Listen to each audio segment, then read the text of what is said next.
গ্রাউন্ডসম্যানরা cover করে রাখছে মাঠ, কারণ পরবর্তী ম্যাচের আগে আসলে মাঠকে রেডি রাখতে হবে। যদি বৃষ্টি রয়েছে সম্ভাবনায়, সেই বৃষ্টি এলেও যেন স্টেডিয়ামটা কোনোভাবেই খেলার অনুপযোগী না হয়। এই মাঠের গ্রাউন্ডসম্যানদের মনটা অনেক খারাপ, এবং এই মন খারাপের কারণটা হচ্ছে বাংলাদেশের সবশেষ ম্যাচে সম্ভাবনা জায়গায় পরাজয়। দে এক্সপেক্টেড যে বাংলাদেশ জিতবে, শেষ পর্যন্ত যে স্টার্টটা বাংলাদেশ পেয়েছিল সেই স্টার্টটাকে ধরে রাখতে পারেনি। বাংলাদেশ লস্ট দ্যাট ম্যাচ, এবং যেভাবে বাংলাদেশ পরাজিত হয়েছে সেটা কোনোভাবেই কারো কাছে এক্সপেক্টেড ছিল না। বাট পরের ম্যাচে অস্ট্রেলিয়ার বিপক্ষে বাংলাদেশ T20 ইন্টারন্যাশনাল খেলতে নামবে, এবং আপনারা বুঝতেই পারছেন যে whenever you are playing a team like Australia, সেটাতে হয়তো আপনি সিরিজ হেরে গেছেন, বাট লাস্ট ম্যাচেও বাংলাদেশ যদি জয় পাও সেটাও অনেক বড় ব্যাপার।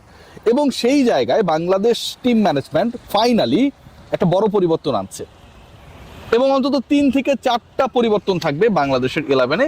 এখন পর্যন্ত আকাশে বাতাসে যে গুঞ্জন, সবচেয়ে বড় পরিবর্তন, সবচেয়ে এক্সপেক্টেড পরিবর্তন কোনটা? আমি যদি আপনাদেরকে প্রশ্ন করি যে সবচেয়ে এক্সপেক্টেড পরিবর্তনটা কোনটা, বা কোন পরিবর্তনটায় আসলে খুব বেশি কি বলবো টেনশন করা লাগবে না, বা আপনি আনডাউটেডলি বলে দিতে পারবেন যে অমুকে বসবে, তার জায়গায় অন্য কেউ ঢুকবে, সেই পরিবর্তনটা হচ্ছে Abdul Gaffar Saklain. As per my sources, এটা মোটামুটি clear and decided that in the last T20 international Abdul Gaffar Saklain is going to be benched. তাকে বেঞ্চড করা হবে, এবং তার জায়গায় আসলে শরীফুল খেলবেন নাকি তাসকিন খেলবেন, this is a very important question. এবং সেই সম্ভাবনায় এখন পর্যন্ত তাসকিন আহমেদের নাম শোনা যাচ্ছে। শরীফুলও খেলতে পারেন যদি আবার মুস্তাফিজকে রেস্ট দেওয়া হয়। সো ওই পেস বোলিং ডিপার্টমেন্টে অন্তত 2টা পরিবর্তন আসছে, এবং সেই 2 পরিবর্তনে আসলে একজন যে আব্দুল গাফফার সাকলাইনের বাদ পড়া নিশ্চিত, সেটা নিয়ে কোনো ডাউট নেই। অপর যে চেঞ্জেসটা হতে পারে সেটা for workload management. Number 1 change. Number 2, বাংলাদেশের বোলিং অ্যাটাকে এখন পর্যন্ত ডিজায়ার্ড যে পেস বোলিং লাইন আপটা আমি মনে করি যেটা হলে সবচেয়ে ভালো হয়,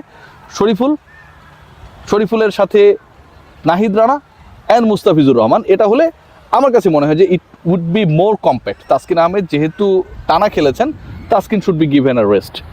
এখন আপনি বলেন যে স্পিন ডিপার্টমেন্টে আসলে পরিবর্তনের জায়গা বা সুযোগ রয়েছে কিনা? ডেফিনেটলি রয়েছে।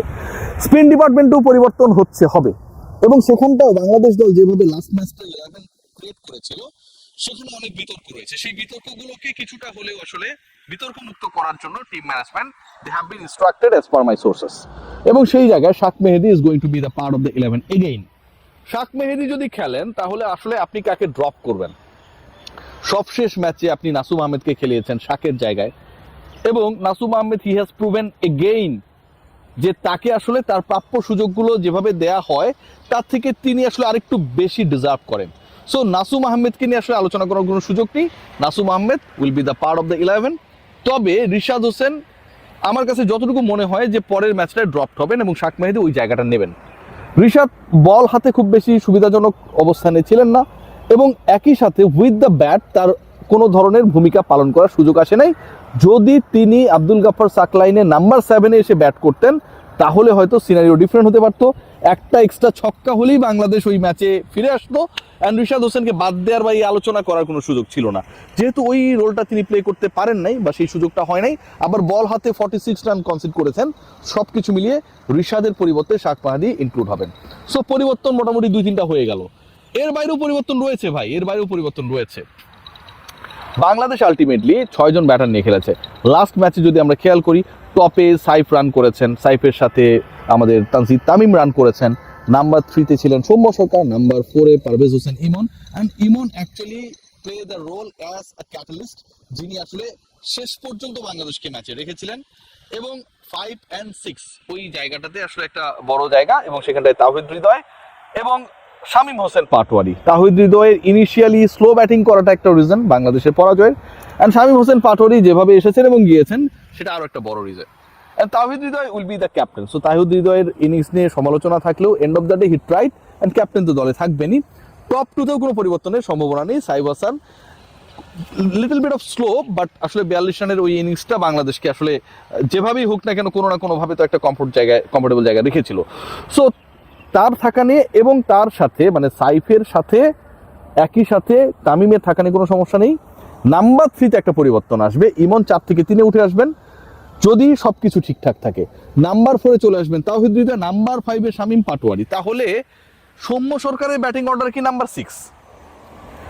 যতটুকু শোনা যাচ্ছে Soumya Sarkar will be dropped. Another bad luck for Soumya Sarkar. Soumya Sarkar will be dropped, এবং সৌম্য সরকারকে যদি পরের ম্যাচে ড্রপ করা হয় তাহলে নুরুল হাসান সোহান, স্কোয়াডে থাকা আরেকজন keeper batter, he will be given a chance. Batting order যেটা বললাম যে সাইফ, তামিম, পারভেজ হোসেন ইমন, তাওহিদ হৃদয়, শামীম হোসেন পাটোয়ারি অ্যান্ড নুরুল হাসান সোহান, এভাবে বাংলাদেশের ব্যাটিং অর্ডারে 6 জন ব্যাটারকে সেট করার পরিকল্পনা রয়েছে। তারপরে শাক মেহেদী, নাসুম আহমেদ এবং 3 জন পেসার মুস্তাফিজুর রহমান, শরীফুল ইসলাম এবং নাহিদ রানা। এটা আমার চয়েস, এভাবে হওয়ার সম্ভাবনা বেশি। সো ওভারঅল যদি আপনি স্কোয়াডটাকে দেখেন, মোটামুটি 3টা পরিবর্তন মাস্ট। একটা হচ্ছে বেঞ্চড হবেন বা বসে যাবেন বা খেলানো হবে না। আমাদের লাস্ট ম্যাচে বাংলাদেশের পরাজয়ের সবচেয়ে বড় রিজন হিসেবে যাকে দেখা হচ্ছে আব্দুল গাফফার সাকলাইন, তার পরিবর্তে একজন পেসার, প্রিমিয়াম পেসার দলভুক্ত হবেন। সেটা হতে পারেন তাসকিন, সেটা হতে পারেন শরীফুল। এবং একই সাথে বাংলাদেশের স্পিন ডিপার্টমেন্টে শাক মাহেদী আগের দিন ব্যাট হাতেও ভালো রোল প্লে করেছিলেন, বাট তাকে কি কারণে বসিয়ে দেওয়া হয়েছে সেটা আমরা জানি না। তাকে ব্যাক করানোর পরিকল্পনা রয়েছে, সেখানটায় বেঞ্চড হওয়ার সম্ভাবনায় বা বসে যাওয়ার সম্ভাবনায় রয়েছেন আমাদের রিশাদ হোসেন। এবং টপ 3 ব্যাটার সৌম্য সরকার প্রথম 2 ম্যাচ খেলেছেন, অনেকটাই হুট করে দলে ঢুকেছেন, যেটা কোনো প্রপার প্রসেস না, এবং তিনি ফেইল করেছেন। এই ফেইল করার পেছনে নিশ্চয়ই মনোসংযোগের ঘাটতি, হুট করে দলে ঢুকে পড়া, এগুলো একটা রিজন তো থাকবেই। বাট সৌম্য সরকার এখন পর্যন্ত যা শোনা যাচ্ছে পরের ম্যাচে ড্রপ হবেন, এবং সেটার কারণে পুরো ব্যাটিং অর্ডারটাই চেঞ্জ হয়ে যাবে। যিনি 4-এ ছিলেন ইমন, তিনি 3-এ উঠবেন। যিনি 5-এ ছিলেন তিনি 4-এ চলে যাবেন তাওহিদ হৃদয়। যিনি 6-এ ছিলেন তিনি চলে যাবেন 5-এ শামীম পাটোয়ারি, এবং নুরুল হাসান সোহানের খেলানোর সম্ভাবনা রয়েছে, সেক্ষেত্রে নাম্বার 6 ব্যাটার তিনি। Let's see what happen. Bangladesh দল আলটিমেটলি তাদের গোল্ডেন অপরচুনিটি লাস্ট ম্যাচ এখানে হারিয়েছে।